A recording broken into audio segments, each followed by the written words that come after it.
I just kept running and running and running. And then I got tired and I went home. 1, 2, 3, 4.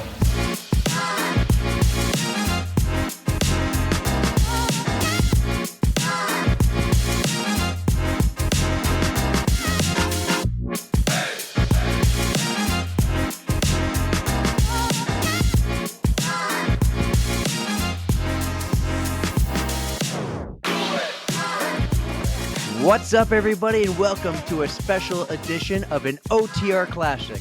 But first, there's breaking news, and we had to jump on for an emergency podcast drop with Erica because there's a rumor that Forrest Gump was spotted this evening in Manchester, New Hampshire. So first, Erica, what is up, and can you tell us more of who the people may have seen running in the streets of downtown Manchester this evening? I can confirm Forrest Gump was seen. He was quite the hit of the Run Walk Brew Halloween special that they had today. It was a blast. So it was a big hit, Forrest Gump was. Your voice sounds a little raspy. What happened to your podcast voice? You just returned from the Run Walk Brew, the spooky haunted run. Yes. I saw some pictures. You were drinking shots. The alcohol was consumed. You could be buzzed right now on the pod. Buzzed on the pod. This was your dream come true. What's up with your voice? Are you losing it tonight? No, well, yes, I'm losing it, but sadly, some sickness has been floating through my household, so I am not happy in my household. Yeah, Brandon's been sick for about a week now, and inevitably, I caught whatever he's got, and it sounds a lot worse than it is. I feel pretty fine. It's just my voice. So, do I sound like I'm on old time radio? You like it? It's a little different. I was like, ooh, weird. raspy voice. What's going on? I'm having minutes of prepubescent teenage boy. Like my voice will crack and like puberty. So if that happens, you'll know why. All right. Well, hey, we are here real quick, guys, quick for a drop. We're about a week late in what we wanted to do, but we're going to drop a special edition, a special OTR classic of some of our favorites from last year in October. Nicky Bacon, Jackie Hellier, and Angela Pohl, because we had them on last year for Breast Cancer Awareness Month, and we've been growing, and we feel like you need to hear their stories. So definitely, we compiled like some of the favorite bits from those episodes, and we put them together. Very excited to revisit their stories because they are some amazing women, and they just need to be reintroduced to the world for a second time. And if you like what you hear, go back to like it's in the 20s. It's like 29 and 30 around there. Angela had this epic story about the Chicago Marathon. She was actually a two-parter. Remember when we used to do two-parters and now we're just really long podcasts. So Nicky was the star, and that really kicked us off, and her like second mom Bev kind of like introduced us to her, and that's where we came up with this idea of doing breast cancer awareness. And then Jackie, we found her on Instagram, and she's in that whole entire like women warrior group with Jay and Angela and Sherry. So these women are amazing and inspiring, and because of that, we want to share their story again with you. So we're going to roll into these three little bits, these three little bonus parts of the best of episode, and it's just going to go 1, 2, 3, and then we'll be back after that. So enjoy Nicky, Jackie, and Angela on the On the Runs podcast. I went to see an oncologist, and then I went to see a radiology oncologist. And they talked about that I didn't have to do chemo. So they were just thinking that radiation would probably be the best bet. So I started, I think maybe it was July 1st, and I did radiation 5 days a week for the entire month of July. Wow. It was a lot. I had so much anxiety and was so nervous that they had to prescribe me some medication that I would take before I had radiation, so I couldn't drive. So my sister-in-law, Meredith, who is also a teacher who lives right across the street from me, volunteered to drive me to all of my appointments. And the ones that she couldn't do, my sister did. But the best part about Meredith was Meredith used to do, I think it was Relay for Life, And so she has this trunk full of she has the Hulk, she has like a track star, and every time she'd pick me up, she was wearing a different costume. And so I Oh, have that's pictures awesome. of her. It was awesome. She would, and I'd be like, "What is she wearing today?" So she would come dressed as something. It just made it so much easier. Because again, I was going in there alone. Mm-hmm. And I would do my radiation and I would come out alone, but she'd be in the car. And one time my sister was in the entire Hulk costume with like the mask and everything, just sitting in the car waiting for me. And she said, "The looks people were giving me were crazy." Are we talking like full green, like muscles and yes. everything too? A Oh, that's muscle amazing. shirt, purple pants, the head. Yeah. Yeah. Was she ever it was wearing a great. horse head? No horse head. Have you no. seen that before? Have you seen the people who have like a horse head at just above the shoulders and Yes. the big nose? No, I'll have to ask her to put that into her trunk. You know what would have been great too is everyone wears that dinosaur costume. It kind of like blows up. There's a little fan and the little arms, and it has the window. That would have been really funny if you like walk out That the would have been door and good, here it too. comes. Little arms for a hug. And it would be COVID safe. Talk to me about healing meals.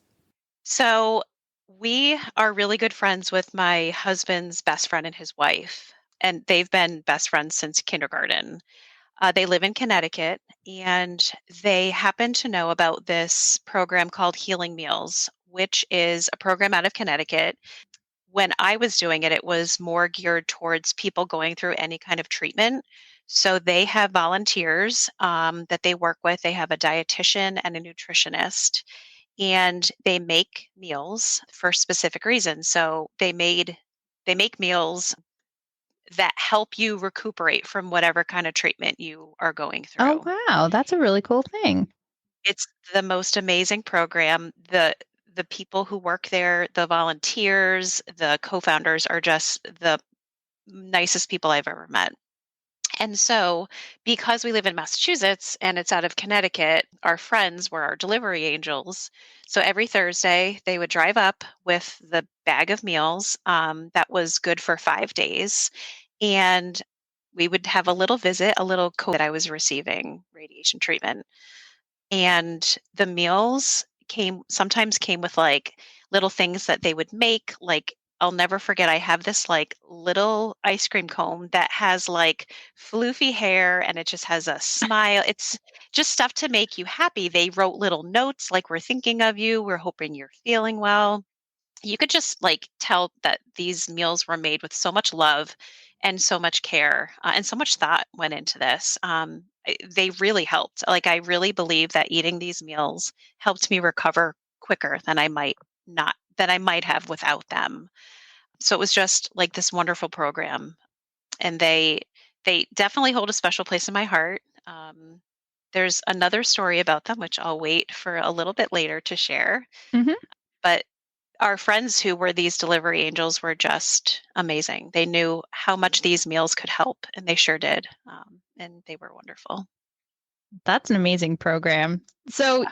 they helped you get through your recovery. So this brought you through to the end of July, and you must have been due to kind of celebrate that you were finally finished your treatment.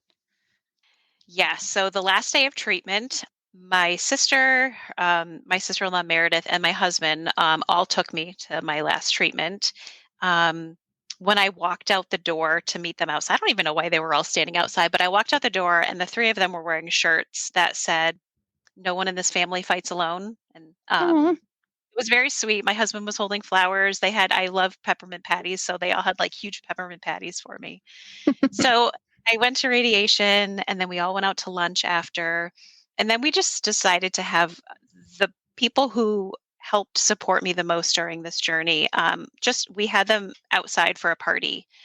And as each person started coming, everyone was wearing the shirts. My sister and my sister-in-law had bought the shirts for everyone. So everyone came wearing those shirts. And it was just a good way to just celebrate the milestone that I had overcome and the friendships that the people that I would not have made it through without this. They definitely I needed them. This journey that definitely, I look back, I always think like everything happens for a reason. And not that I would want to have gotten cancer, but I definitely think it was for a reason. It's definitely made me a better person.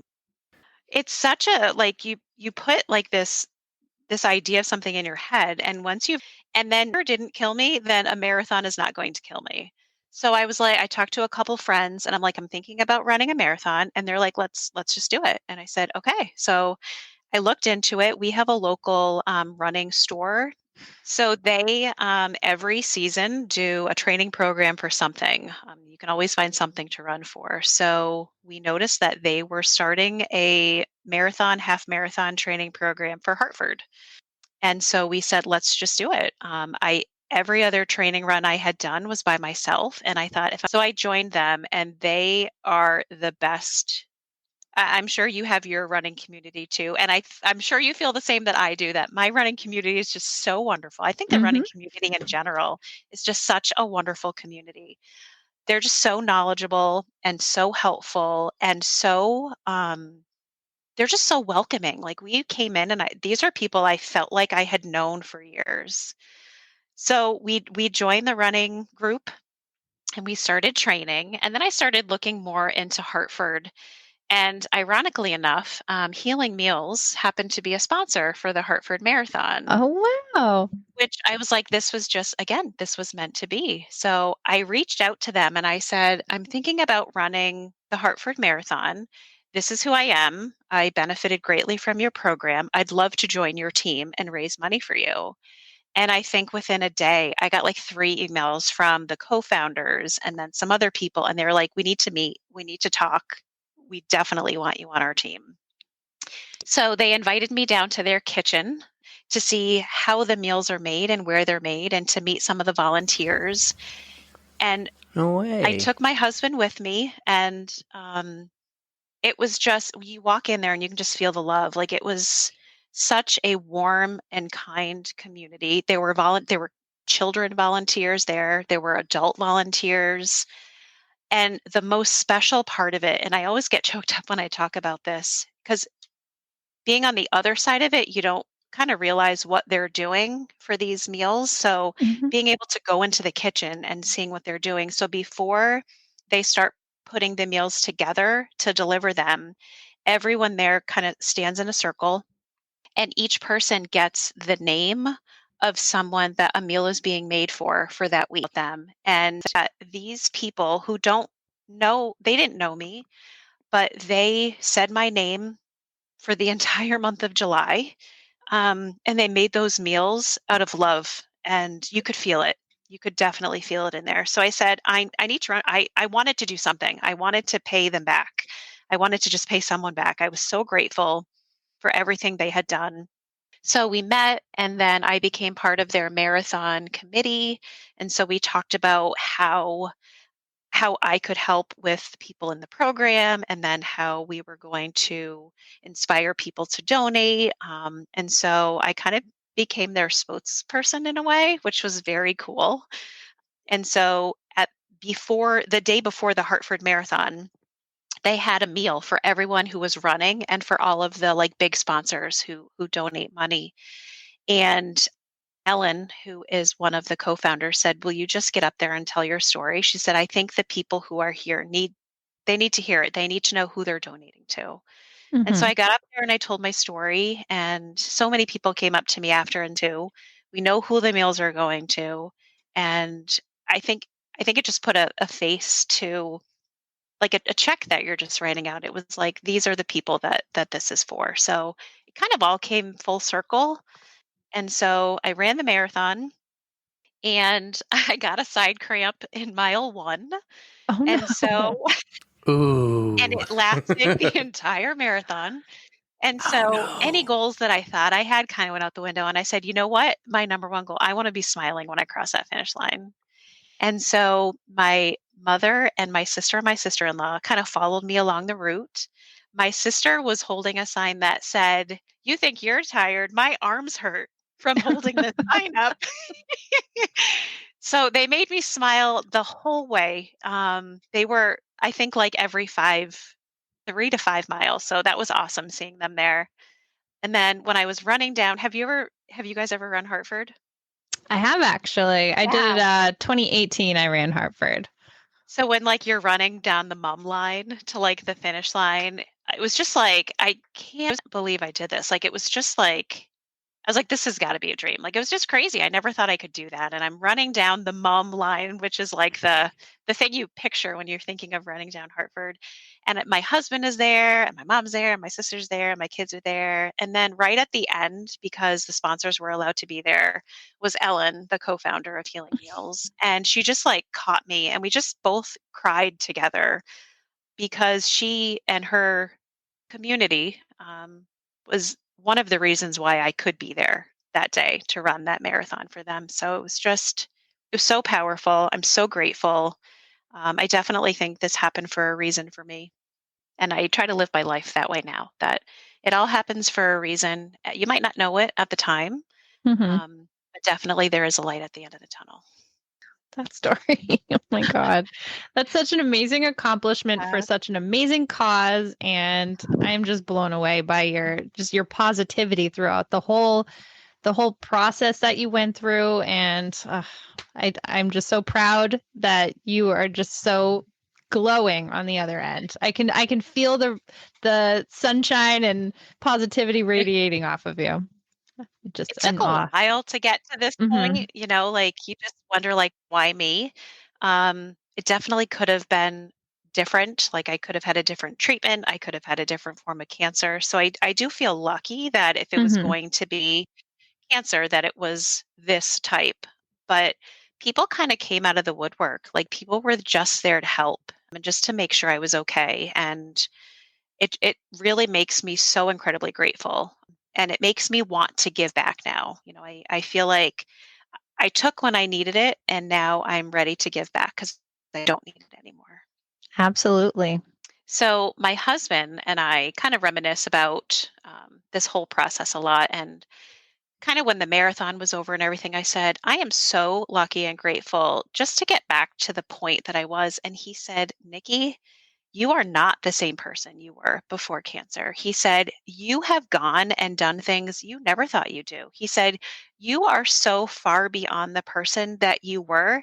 He said, you took this diagnosis and you literally made yourself a better person. And I said, wow, I never really thought of it that way. But I never would have ran a marathon ever, nor did I think I ever could if I did not have cancer. So Hmm. it's definitely changed my outlook on things. It's made me do things I never thought I would do.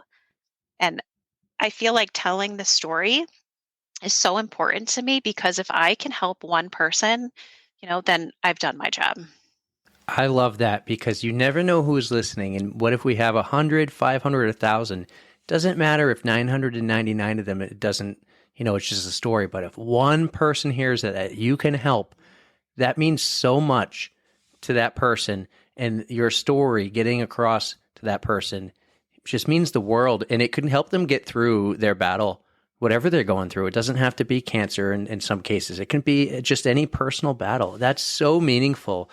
That's amazing. You're sharing some of your strength. I mean, goal accomplished, right? Absolutely. Absolutely. 100%. And I'm trying to slowly. So here's a question. I'm trying to slowly do my workouts early in the morning. Are you a morning runner? So I am a morning runner, but I'm just now starting to get back into my work routine because I took off all last year because of my treatments. Mhm. So before I would get up and I was like that. I would try to run like 3 to 4 miles in the morning. And then in the evening, whenever the kids would go to bed, I would try to do 3 or 4 more on the treadmill. So I kind of like broke it up. Yeah. So I'm trying to get back into the routine that I was in before, but I just had my last treatment actually September 9th. So I'm still like, my body's still not, I don't really know what normal is yet. Well, let's get into that though. You kind of just let us in with your treatments. Let's talk about the beginning. So it's October and we're doing this whole breast cancer awareness month thing that I told you about, where we're trying to create some awareness and just talk and listen and hear stories about, these brave women like yourself who went through it. Let's get into the beginning of when you found out that you had Yes, it's a so it's a HER2 protein that is, I mean, it's in your breast, it's in your, it can be in your bones, in your brain, like it just depends. Like, so you have these HER2 proteins in your body, and mine was HER2 positive, hormone negative, so I didn't have any hormone cancer. So it's kind of like if you have a hormone cancer, sometimes it's the reoccurrence, it's less likely or whatever. I don't know. But so I found out I had HER2 positive in July of 2021.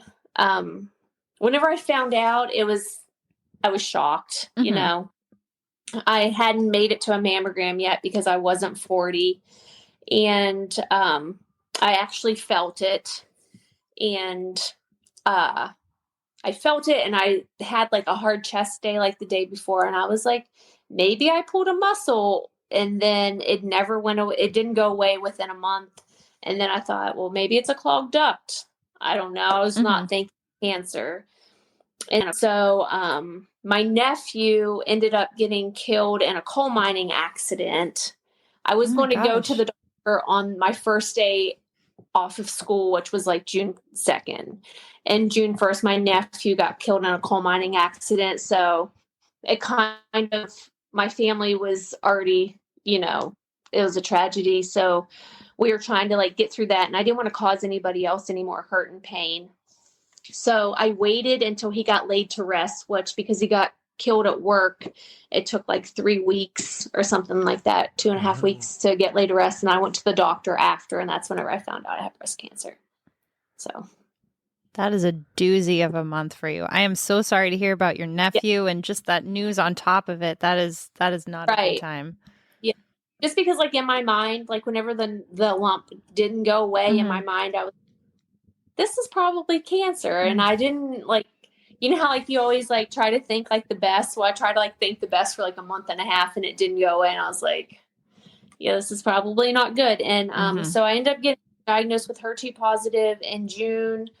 I started my treatments September the 9th of 2021, and I went through chemotherapy, double mastectomy with reconstruction surgery, and so it was like 17 total treatments of infusions, and I just finished this September 9th.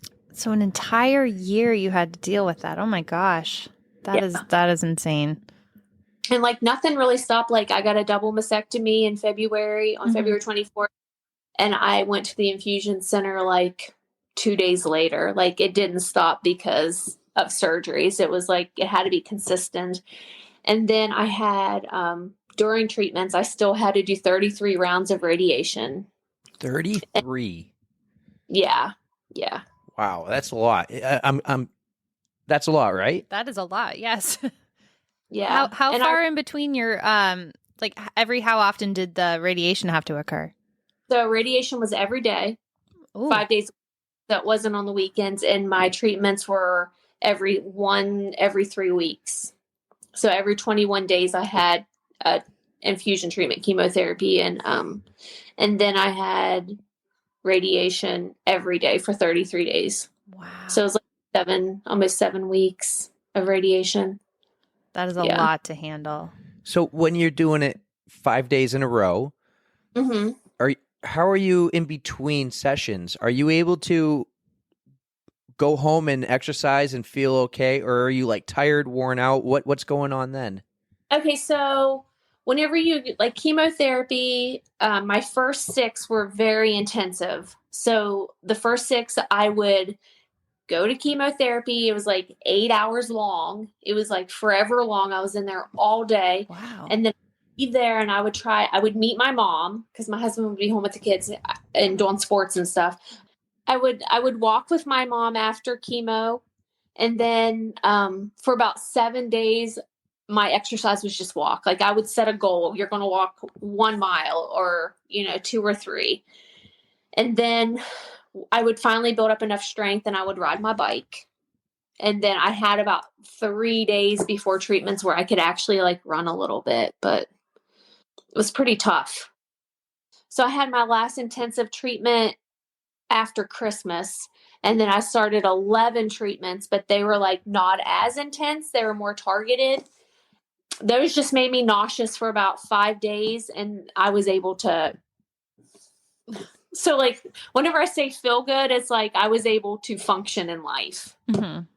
Yeah, a little bit better. But then radiation knocked me on my ass. So radiation was fine until about number 13. And then I just got so burnt, it hurt to like put a sport bra over my armpit. Oh. And it just made you so tired. It's terrible what people have to go through to live. Oh my gosh. And even now, like, so my last radiation was in end of May, and to put on deodorant, it still hurts under that side. And then to like put a sport bra down, if I don't like stretch it out, it feels like it's like ripping my skin under my arm. Oh my gosh. So even though it's been like 6 months or so, it still really has the effects on you. Yeah. I'm still super sensitive. I went through, it's called the Revital program. It's for breast cancer, double mastectomy patients. It's to help with like range of motion. But like when I lay flat, I still don't have like my full range of motion on this side. Now, why do you think it's more on? It's your right side you're pointing at. Why do you think it's more on your right side? Because this was the side I got radiated. Just my right side was radiated. Was that the one where where you found the lump? Yeah. Okay. Yeah. And you said earlier, I wanted to ask, but you said maybe you felt like you pulled a muscle. Right. Okay, so I'm small chested. Like I was barely a B cup. So number one, okay, whenever I got breast cancer, I was kind of like, I was embarrassed. Okay, so I actually told my general surgeon whenever he told me I had breast cancer, I was like, I'm so small. How can anything go wrong in there? Oh. I'm such a small chested person. But it just felt like my okay, so you're a man, and I don't know if you have kids. Do you have kids, Erica? I don't have kids, no. Okay, so it kind of felt like my milk, whenever it came in, like my breast would get hard. So like this side of the right side of my right breast felt like it just felt hard. And I was like, well, maybe I pulled a muscle. Like I was thinking anything but breast cancer for like a good month, just waiting for it to go down. You know what I mean? Yeah. No, I got you. I do the same with any kind of injury. Hopefully it's nothing big. I can just, wait a little bit and see if it goes away. Because I was never a hypochondriac. Like I was healthy. I had 3 kids. I nursed all 3 kids. I've never smoked. I'm an asthmatic, so I never smoked. They say nursing is supposed to, reduce the chance of getting breast cancer, right? Yeah. Like having your kids before the age of 30 is supposed to reduce your breast cancer risks. Breastfeeding, not smoking, exercising daily, being in your normal weight range. I did it. And mine wasn't even hereditary because I got the genetic testing, like nothing in my genes showed up. And so zero family history of it either then. So just kind of out of the blue. Yeah. Yeah, it was out of the blue. So my mom's sister actually got or had breast cancer, but it was like later in years, and like she was a smoker, and I don't think hers was genetic either, but that's the only family history of breast cancer that I know of. Well, sometimes it doesn't seem fair considering how healthy you were and you did everything right, but then sometimes you're the best person to get it because you're like that doesn't sound right at all. No, I understand. Completely. Yeah. Because like you're strong and you're motivated and you can beat this. Right. Like I always said like my running journey is a blessing, because there was many of times like whenever I had kids and my kids were little, I felt bad for leaving and going running because I was leaving them, and I only went running like not on the treadmill, not like near my house, 1 day a week. And I would always feel bad whenever I would leave them, even though like I was only gone for a few hours. Mm-hmm. But I think that because I didn't quit running, it helped me through this. It helped me so much. Like I just feel like there was a reason why I didn't quit running, and there was a reason why I was a Girls on the Run coach and got motivated that way. Like I feel like there's a reason for everything, and just me running helped me get through this mentally, physically, emotionally, spiritually, just everything. Oh man, that is just, it's incredible that you were able to keep it up through your whole journey. I mean, it's hard to put it into words. Just your strength is radiating off of you right now. Like, I remember going through treatments and I would know, like, okay, I have about 3 or 4 good days where I can run. And I remember just like getting off the treadmill and I threw up a few times and I'd get back on and just be like, okay, if you could just walk, because exercise like helps your reoccurrence by like 60%. Wow. Like, it's huge. It's huge. And I told my friend that, and she was like, Jackie, you've exercised your whole life. I'd be like, forget it. I'm not exercising anymore. I was like, I never thought of it like that. But just whenever my doctor told me, he was like, exercise helps. But then like, he was like, you're doing too much. Oh, he had to tell you to back off? Oh boy. But quitting is not in your nature. I just met you and I can tell that you are not a quitter. Yeah, he was like, you need to slow down a little bit. I've never thought I'd have to tell somebody this, but you do too much. Mm-hmm. He told me if I exercise, he was like, you are doing too much. Just slow down.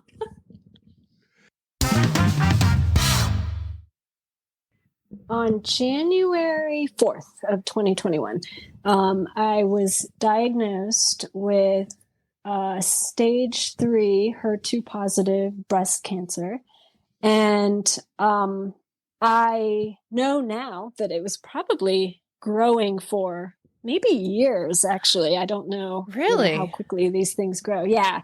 By the time like it's big enough that you feel it, it might have been there for years. Wow. That's what I'm learning now. And, but sometime in 2020, actually, now I do remember, because it was right before lockdown, actually, I had already kind of felt an area that I thought might be changing in my breast. And I had mammograms before, and I had self-checked like sporadically, not every month or anything like that. And I had gotten that area actually checked and ultrasound years before. And they told me, oh, you just have dense breasts. And I now know that like 50% of women actually do have dense breasts, and younger women tend to have denser breasts. Okay. And that's normal. But what happens is, when you have a scan, especially a mammogram, it can obscure the view. Like, everything just kind of shows up white. And so it can be easy for them to miss something. Okay. So it is, I don't know for a fact, but it's possible that in any case, like, I was starting to feel it was like getting even denser. And I kept telling myself though, like, I had it checked. It wasn't anything. It's probably just like, your body changes, whatever. It's, I'm sure it's fine. And then, I thought, well, the next time, I go into the doctor, I'll have them look at it, or maybe, have another scan just to see if it really has changed. And then when we all went into lockdown, anytime after that, like, I just didn't go anywhere indoors, like, let alone to a medical facility. Right. And I just wanted, to have nothing to do with that. But kind of during 2020, like, it was still changing and it was bothering me. And it was like, I do need to get it looked at, but you know what? I'm just going to wait till there was always something I was telling myself. I was going to wait till this. I'm going to wait till after the half marathon. I'm going to wait till after my marathon, and then I'll like get everything checked out and everything in the downtime. And I think it was PRs in every distance in 2020. Oh, yeah. My running was going so well that I think I used that fact to convince myself, it's a form of denial, but I convinced myself that, like, it can't be cancer, because you can't have cancer and be PRing and running the best of your life, right? Yeah. So that's kind of what kept me from getting it checked because I thought there's no way, Yeah. So you feel so good. exactly. It wasn't bothering me. It wasn't stopping me from running or anything. So I thought it could wait. And so when I finally did get it checked out and then diagnosed and, I went through all of that, I half wasn't surprised, because it was always in the back of my head that's, if it is, then it's really bad at this point. But probably it's not, it was still kind of like that. So once I was diagnosed in January, when I actually announced it, it was already stage 3. And the thing with breast cancer, so I didn't know this before. Like I always thought, well, you start at stage 0 and then stage 1, 2, 3, you like advance. And then hopefully it doesn't get to stage 4, which is when it spreads in other parts of your body outside. But it's actually not like that. Like you can actually be diagnosed at stage 1 and it can go straight to stage 4.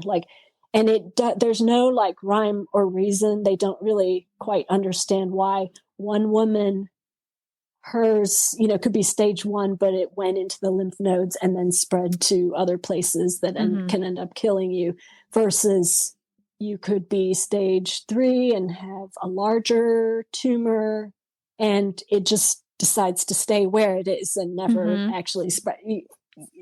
It's just luck of the draw, I think. Right. So, yeah. So once I was diagnosed, I did treat it. I decided to treat it like I treat any race that I would be starting a new training cycle for, because that's what I know. My mental toughness and all of my experiences have come since I've become a runner. So I thought that I would have the best shot if I kept my mindset strong and just treat it like a very long, like unknown race that I'm going to go through. That's definitely an ultra marathon if I've heard of one, for sure. So at the time when you were diagnosed, were you currently training for any? I remember to do my first 100-mile ultra marathon. And it was going to be Eagle Up, which is an Ohio race. And it's like a 5-mile loop that you do for as many times as you want to get to various distances. But I was going after 100 miles. And a lot of it, it's run walk, or for me, it's run walk anyway. And so it's just putting on a lot of miles in training, like whether it's hiking or running or walking, you're just putting on a lot of time on feed. And I had already started. So I was like a couple months into that training already. Because if you're going to train for something in June that's that big, you need to start like the year before, basically. And I had already at that point done a 100K race. So it was kind of like, I've done 100K. So Not a big deal. I could do this. So, yeah. What's another 40 miles? To walk in the park. So did you continue? So what was your game plan then when you were diagnosed? Did you continue the training for the 100? Did you alter your plans or? At the time that I was diagnosed, and then I found out, because not everybody goes through chemo, not everybody goes through radiation. Like it all depends on you individually, the type that you have, how aggressive it is. Mine turned out to be very aggressive. So I wasn't sure, like, do I keep training? I just didn't know. So once I found out the treatment plan and I learned that I would need to do like the very aggressive type of chemo, then I just kind of like put any of that on the back burner, because I had no idea. Like, I didn't even know if I could run, period. Right. So how your body's going to respond to all the treatments and. Yeah, exactly.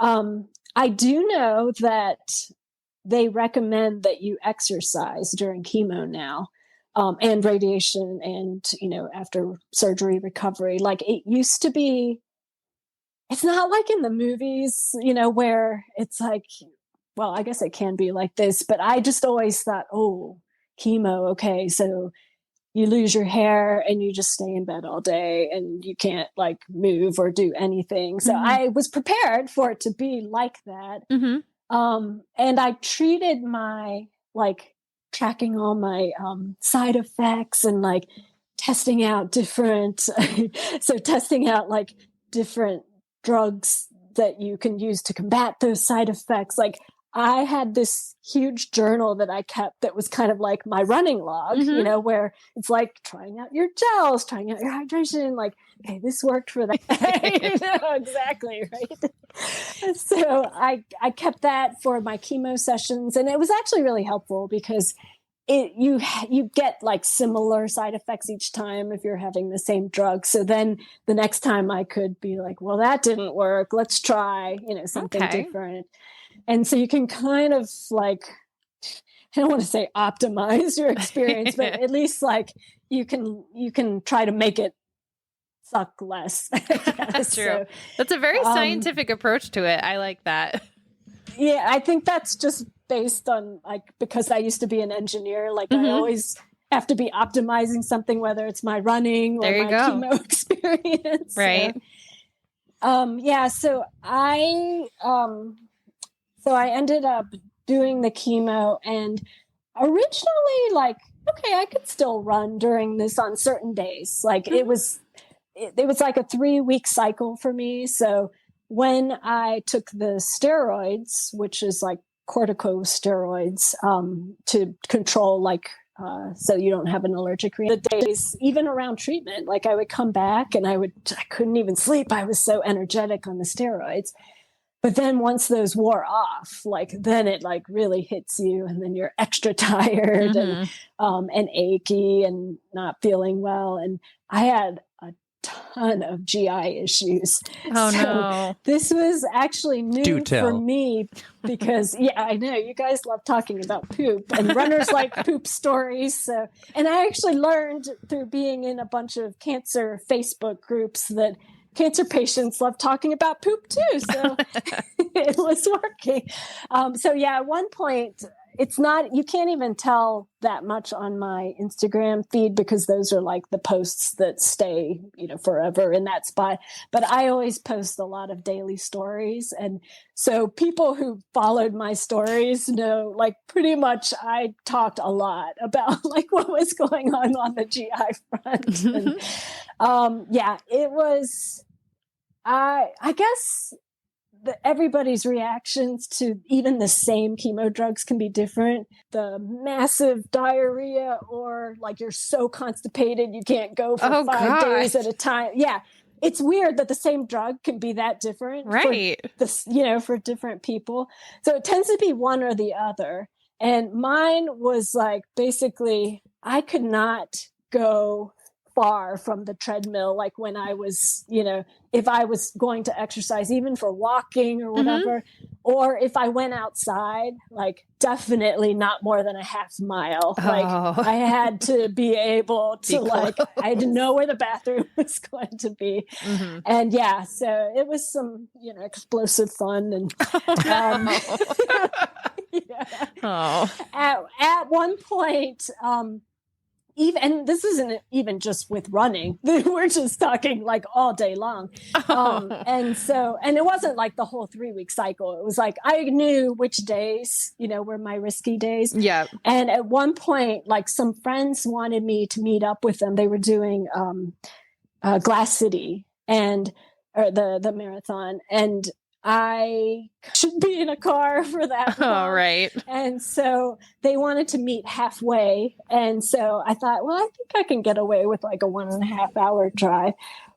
But then I started second guessing myself because, you know, when you gotta go, like it can be a disaster. And so I actually discovered like wearing Depends actually saved me a lot of like, I don't know, like just having it for insurance, right? You know, just in case.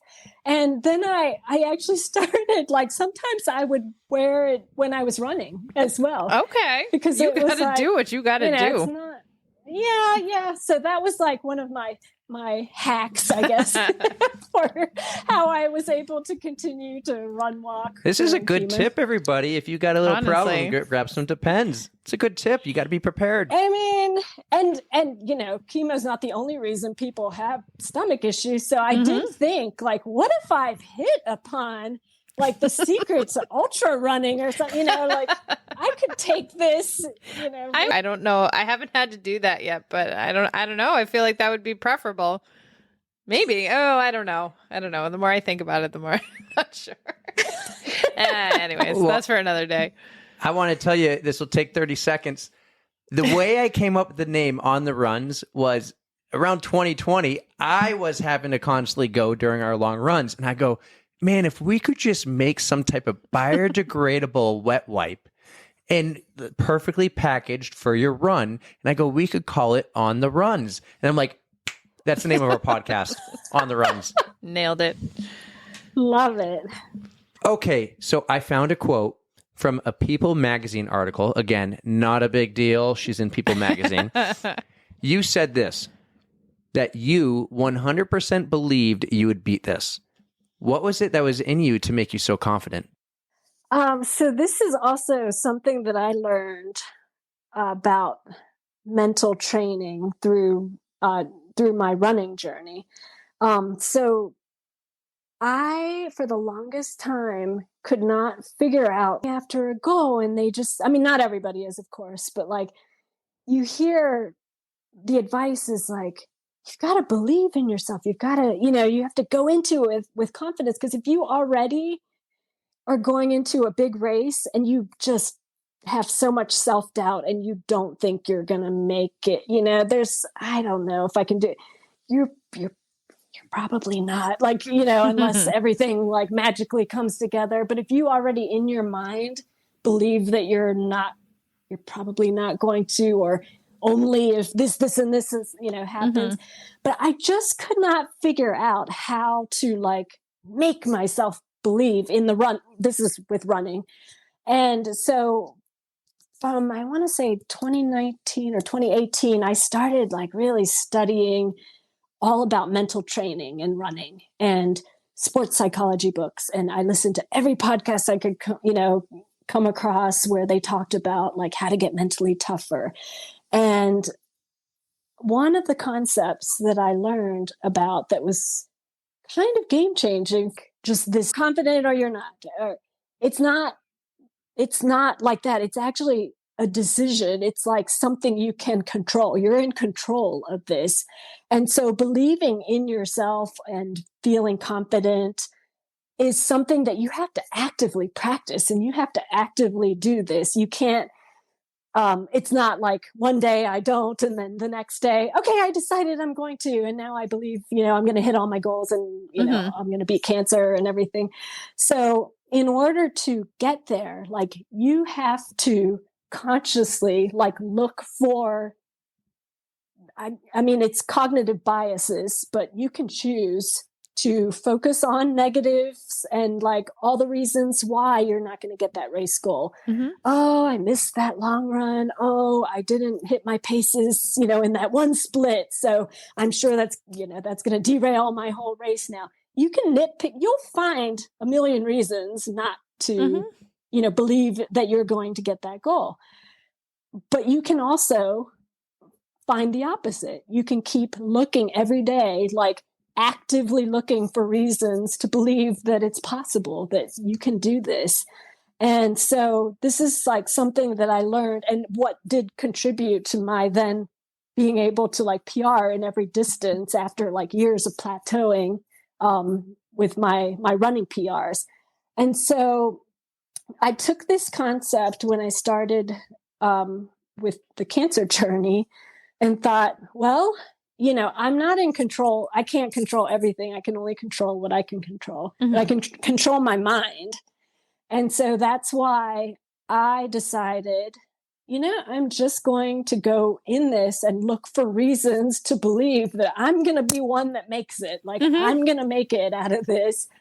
And I will share my story. And it doesn't mean like you can just believe yourself into a cure, or something like that. Like sometimes it's not the patient's fault if the drugs don't work, or anything like that. It's not because they didn't try hard enough or, suffer hard enough or something like that. But I can at least mind with like the positive reasons why I'm going to make it through this. And, I just kept putting it out there for myself, mostly, to get myself through all of that. But then in doing so and like writing my own pep talks and things like that, I found that I was able to like help so many other women as well in the cancer community that were going through it. And I learned all of that through running. So that was like one of the things I wanted to do, is like share how what I learned from running like really helped me through the cancer journey. That is so well said. Thank you. Let's thank Nicky, Jackie, and Angela again for coming on the podcast and sharing their wonderful stories. They're just such an inspiration to everyone out there. So if you are out there struggling with the same thing, feel free to hit any one of them up.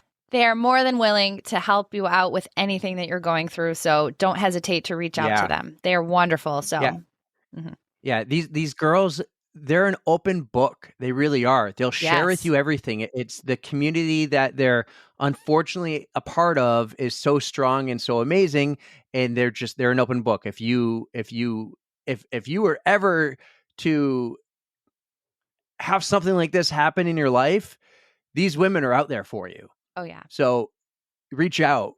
And if you have a friend going through it, maybe reach out to one of these girls, and they can tell you like maybe how to approach your friend and how to help and support them too. So they're amazing. Thank you so much. We have Nicky, Jackie, Angela, and then this year we had Jay, Sherry, and Chris. Just amazing. Six amazing, wonderful women. Speaking of Jay, I kind of did my virtual 5K the other day. And did you do yours yet?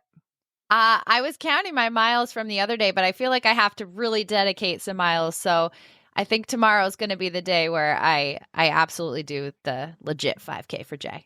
When I finally get to it, it will be very soon. When all our Breast Cancer Awareness Month episodes are up, we'll have the link for Jay and Justine's Dana-Farber link, their fundraising page. We're going to obviously talk about it more. We're going to have Justine on to talk to us more later in the next couple of months. So super excited. Also really excited to see you Saturday morning. I will willingly get up early to go run with you and Patrick and Tara. It's going to be a blast. I can't wait to run that course. I haven't actually been to Tower Hill Pond before. That's what it is, Tower Hill Pond?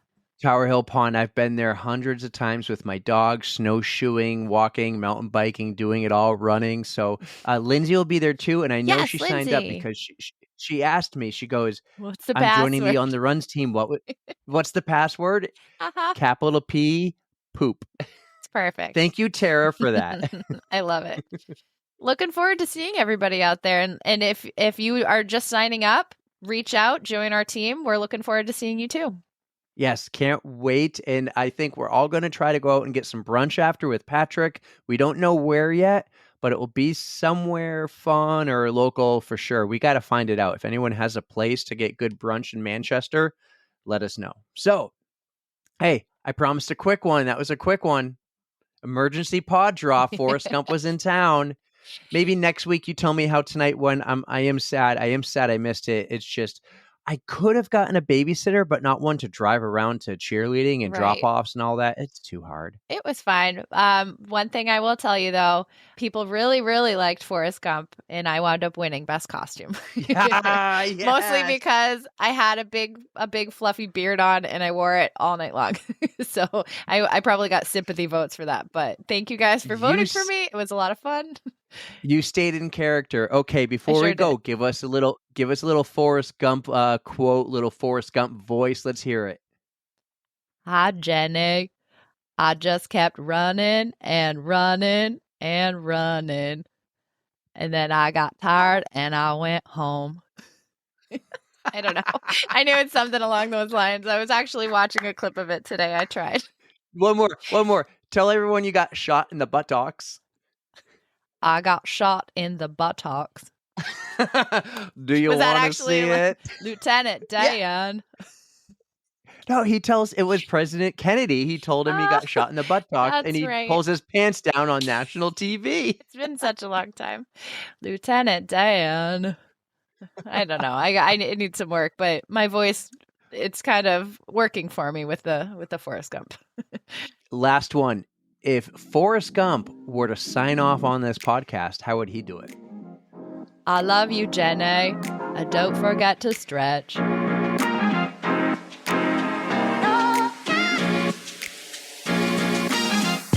2, 1, go!